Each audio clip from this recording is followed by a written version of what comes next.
Hello, and welcome to the Sacred Heart Shaman podcast, where we talk about spiritual healing, shamanic wisdom, and the challenges of walking the healer's path. My name is Nadia Harenkiu, and today is episode number 43 Medicine Women as an Archetype. Hello, and thank you for joining me on the podcast today. We're going to be talking about another archetype, and this time being the medicine woman. And this is a fun archetype because it is absolutely everything that I talk about here on the podcast. I do use the term shaman and medicine woman interchangeably because they arguably are. So, a medicine woman as an archetype is an archetype that can last for an entire lifetime. It can be prominent or kind of diffused in the background. It can be something that people pull out every now and again. It can also be like a theme over many lifetimes. Archetypes are really interesting because it's basically a template for characteristics, behaviors, light and shadow qualities. And it's one that everybody has within them to some extent, as well as the collective. So much like the term shaman, a medicine woman is a very mystical but also practical individual. They are often a bridge between the spirit world and the physical, a bridge between intuition and healing, ancestral wisdom, and present day service. Now, I'm not really sure why shaman has become such a popular term. Medicine woman, as I understand it, as I see it, is actually much more aligned to women who are in this profound healing role. Um, and it's interesting to think about that, right? Because I do also use the word shaman, but medicine woman it almost like feels like it downplays the work. It downplays the depth and the broadness of this work. So it's kind of interesting to think about and to bring it around for conversation. So, from a high level perspective, the role of a medicine woman is to heal the body, the spirit, and the soul. A medicine woman doesn't just treat symptoms, she's able to listen to what the body and soul are trying to express. And healing, whatever it is that needs to be healed or rebalanced, is done using herbs or hands on work, energy work, ritual, sometimes even just presence, much like the shaman works. The idea behind this type of healing is not to fix, but to transform or illuminate, um, to bring back into wholeness. I'm going to sidestep here for a second and talk about the root of the word medicine. This is actually something I just looked up a couple weeks ago because I wanted to get a custom license plate. It's like one of my silly dreams that I've had forever. And it's going to say medicine. And I was like, okay, this feels really important. What does medicine actually mean? So it's primarily connected to the Latin word medicina, which stems from Madiri, meaning to heal. So the Latin root is the foundation for many terms in the medical field and is linked to knowledge, wisdom, and healing practices. Now, it's funny we use the word medicine in modern day when in fact we're not working with medicines. We're not working with things that actually heal or come from a space of wisdom or knowledge. We work with a lot of things that like make symptoms go away, make problems go away. They don't actually heal the root source of it. So calling it medicine kind of messes up the meaning of the word. And then when we talk about medicine people, medicine woman, medicine carrier, most individuals don't have a grasp of what that even means. It means actual healing. It means coming to someone who can look at your pain, find the source of it, pull it out by the roots, work with you on it, and the pain never goes away. It's not going to someone who gives you a pill that dulls the pain. It's very, we're having different conversations, right? Now, on top of being healers and carriers of actual medicine, medicine women are also keepers of wisdom. And that would be the wisdom of the people, the wisdom of the earth. They carry forgotten knowledge. For example, I work with a lot of plants. And, if I Google what this plant does, I will get a list of things that it allegedly does. But if I work with that plant in the spirit realm, in the more subtle realms, that plant shows me what it heals in a way that you cannot even imagine. And it's like being shown through felt sense, through personal experience, through here, I'm going to show you how to heal this in your body so you're going to understand how I operate. And then you're going to get the ability to go heal this in someone else's body as if you are this plant. I mean, it's pretty mind blowing. So when we learn how to work with plant medicine, and I do not mean psychedelic plant medicine, I mean like not popular plants like rose or rosemary or tulsi. Um, we are shown knowledge that I think a lot of people wouldn't even believe was possible. And it's like, I'll tell you, like, I'll give you an example of a really interesting one. I worked with a client once whose energetic field looked like it was encased in mucus. Like it was foggy, it was dense, it was just weird. And I could see it and I could feel it. And there was a very specific plant that popped up and was like, yeah, I can help this. I can heal this. Let me show you how. And so I worked with that plant through a plant diet, which I do in my work and I show other people how to do. And then got to see this mucusy energy around the person, what it was. The plant dissolved it. And then what happened in that person's life as a result of this thing being dissolved. So if you can imagine all of the plants in the world that exist that have special abilities because the plants are literally here to support us, what do you think we could heal?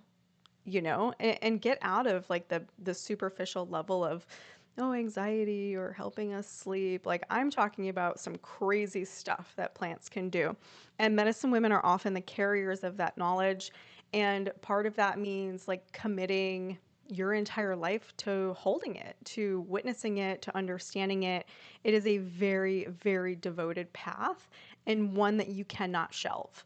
Like if let's say you're a medicine woman full time, you really can't work a 9 to 5 job and raise a family and do all of those quote unquote like normal things because this work is a full time job. It means spending time with each of those plants multiple times a day, growing them, cultivating them, understanding them, ingesting them, and then working with the plants with other people so that you see how they behave in other people's body, other people's energy.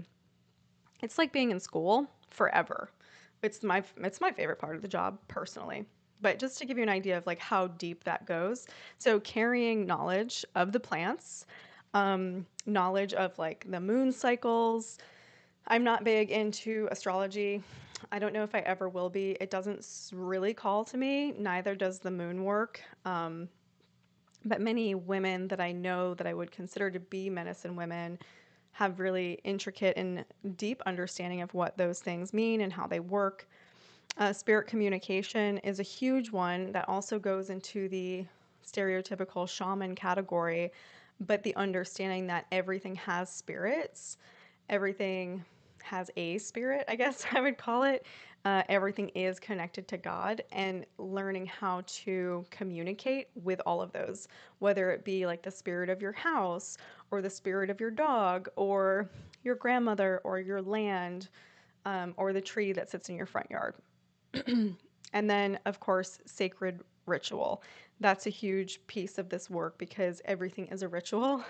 And when you carry medicine, when you're a medicine person, everything is very sacred and everything is very intentional. And you're basically like, you're a walking ceremony. The wisdom is felt more than it's taught. So, for most medicine people, I think there are some that have elders that teach them, as they're growing up, as they come into the calling.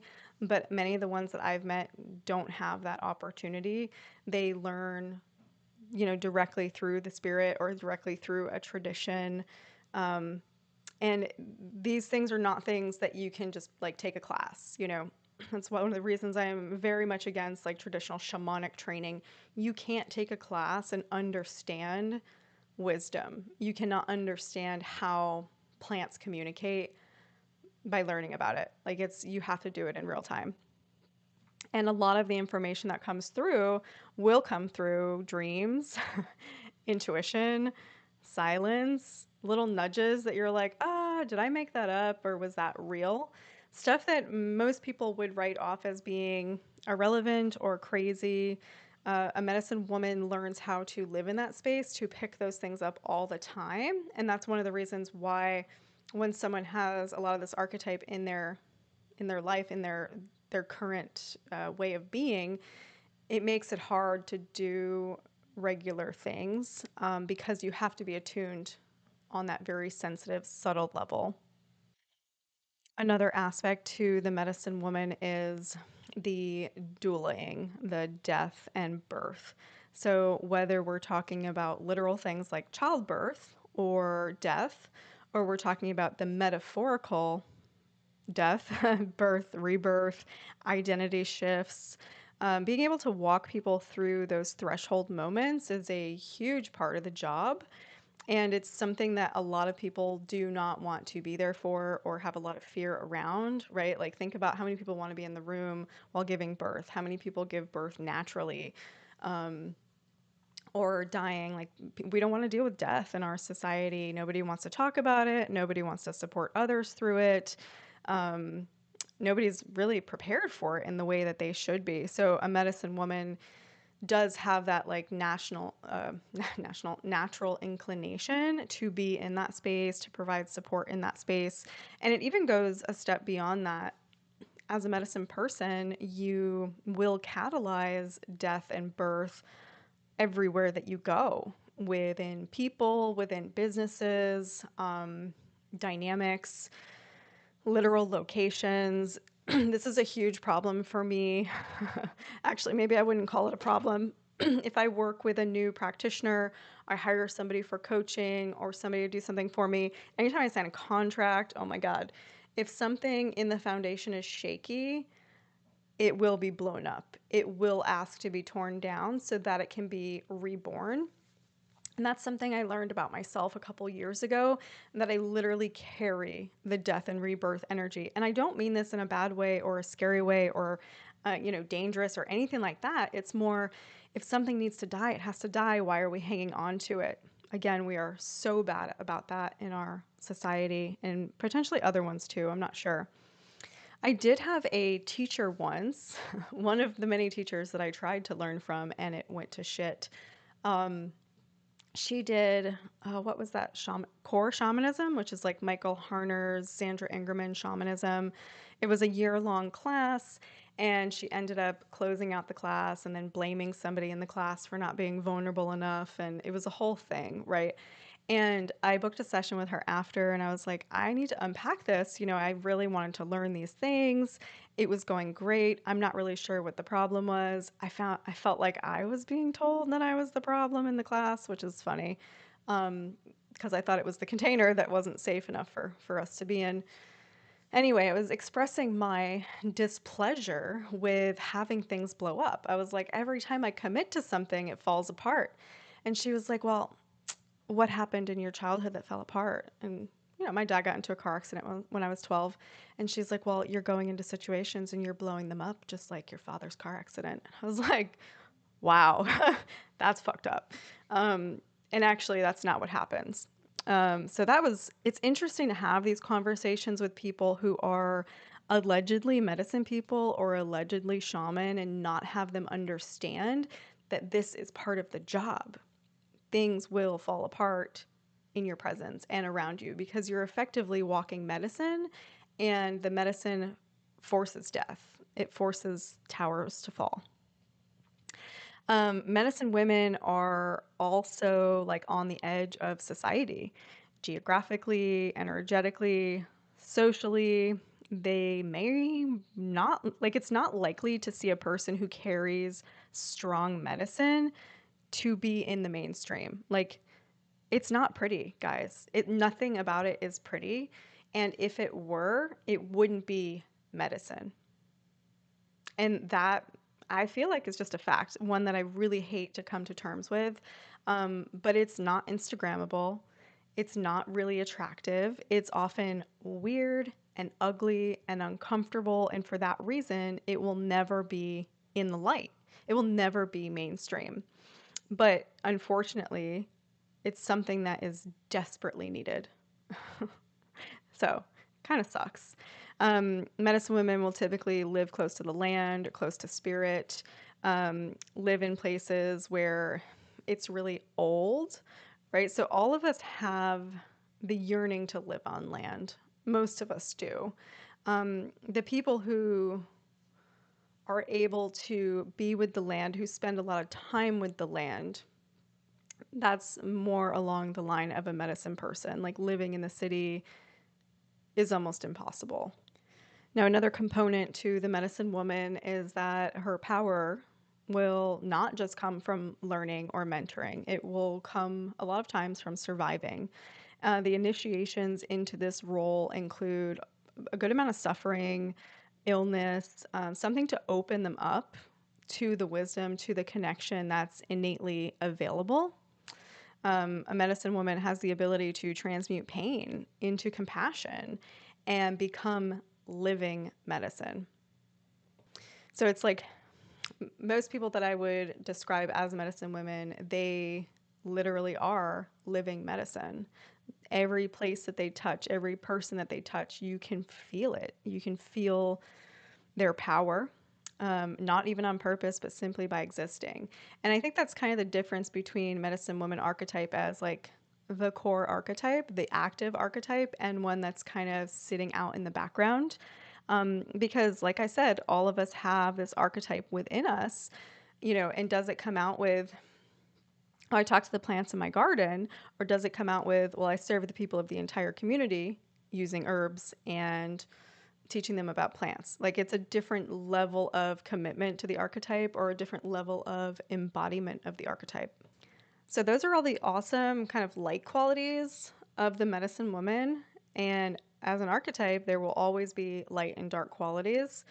Actually, I'm going to sidestep with the shadow conversation here for just a second. So when I say dark qualities, shadow qualities, I'm talking about the opposite of the light qualities. And I had a really interesting download about this a few days ago about how the light and the dark are not bad, right? I say this all the time. They're not inherently bad. But when we go into healing and expansion, ascension, anything that involves coming out into the light, right? So if you are a medicine person, medicine woman, you're stepping into your power, you're learning, you're gaining, you're accessing, amazing. You're going towards the light, you're going towards the heart, going towards God. Now, because you have separated light from dark, the further you go into the light, the more darkness you're creating within yourself. And this is kind of the paradox in the healing field. It's the paradox in fucking everything that is human, is that as much as there is light, there is as much dark. So you can think of the light and the shadow like like the moon, like it's something that rotates. If you have light on one side, half of it is going to be in the dark. And so the deeper you go one direction, the deeper you go in the other direction. And that's also why it's kind of important to temper your growth a little bit, or else you won't be able to integrate and you will create serious imbalance within yourself and your soul bloodline. I honestly don't even know. So for example, like for me, I'd been in the shadow for God, like 15 years, just like in the muck, in the shadow. It doesn't mean I wasn't doing good work. I wasn't helping people. I was. It was awesome. But I was also like in the depth of some stuff. And because I found my way back to center, then I saw all the depth into the light that I could also go into.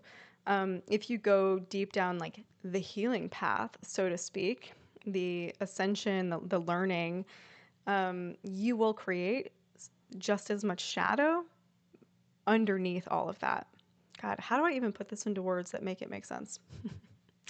This is what we see a lot of times when people go headlong into yoga, meditation, ayahuasca, psilocybin, Reiki, like full blown, super into the healing. Love and light, good vibes, guys. There is so much shadow that gets created as a result of doing this. And so, really, where you want to be is right in the middle of acceptance and love. So, accepting things, accepting yourself, being good with everything right now as it is, instead of trying to get better, instead of trying to heal, and also instead of sitting in the shit or the darkness. Is that possible? I don't know. I don't know. It's just something that I see. And this only applies in 3D, right? So as we're human, as we're here on Earth, we have the light and shadow pieces. But when we're talking about the other side, like the shaman realm, the God realm, there is no light and dark in the same way. There's no such thing as balance because everything is equal and everything is one. And there's no light and dark. They're just all together, kind of like time.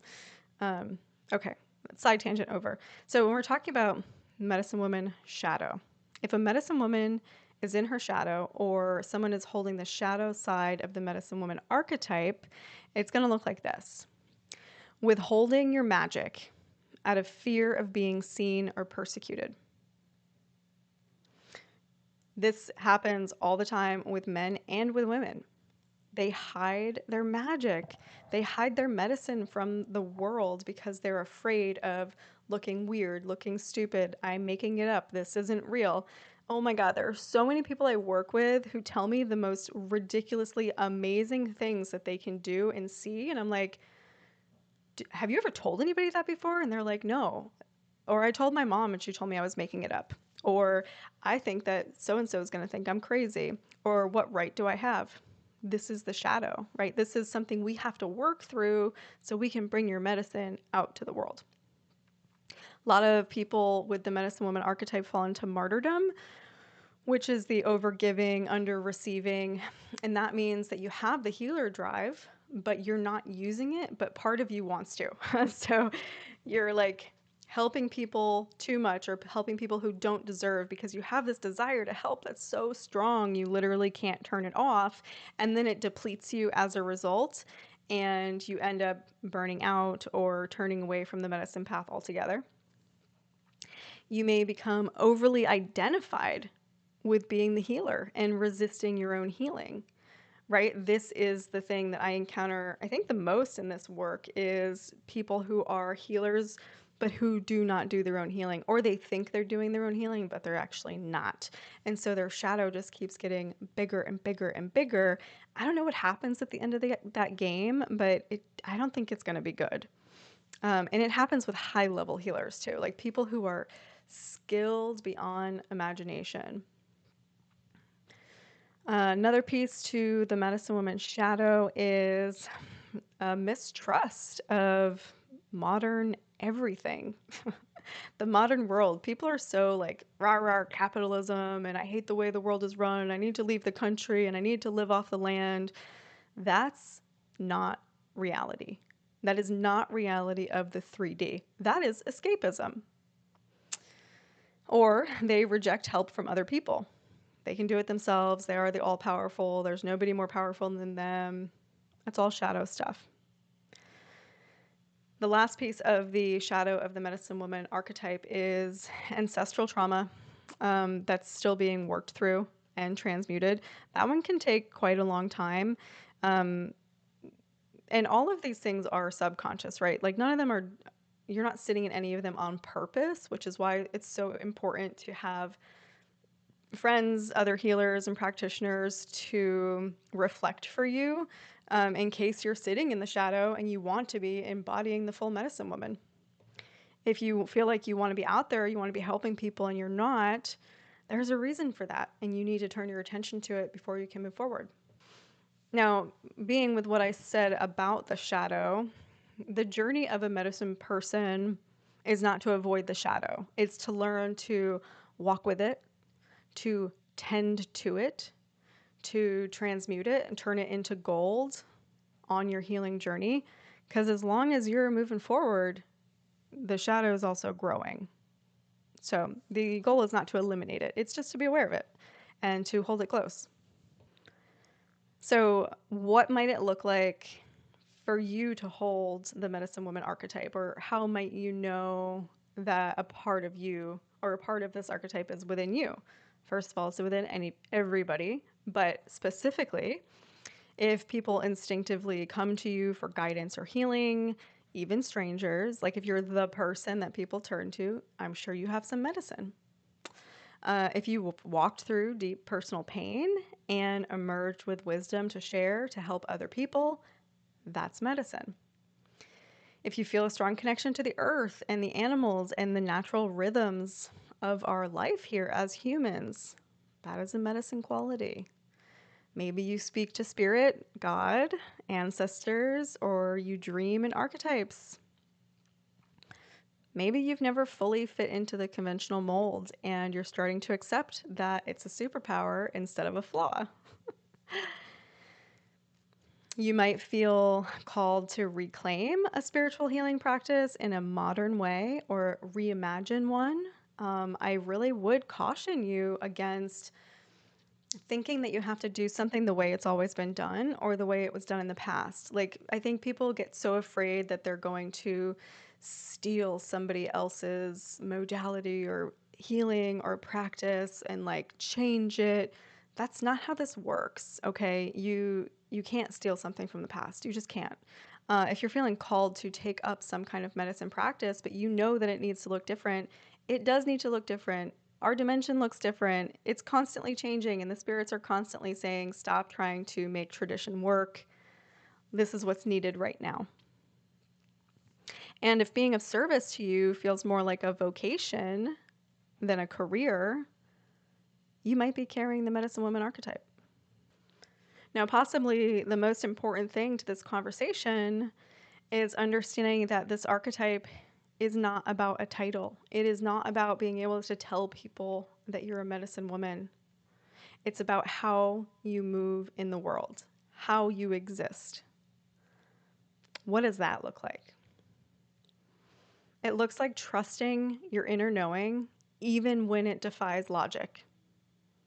It means making space for people to feel and grieve and remember themselves when they're in your presence, while not trying to impose or fix, just being present for.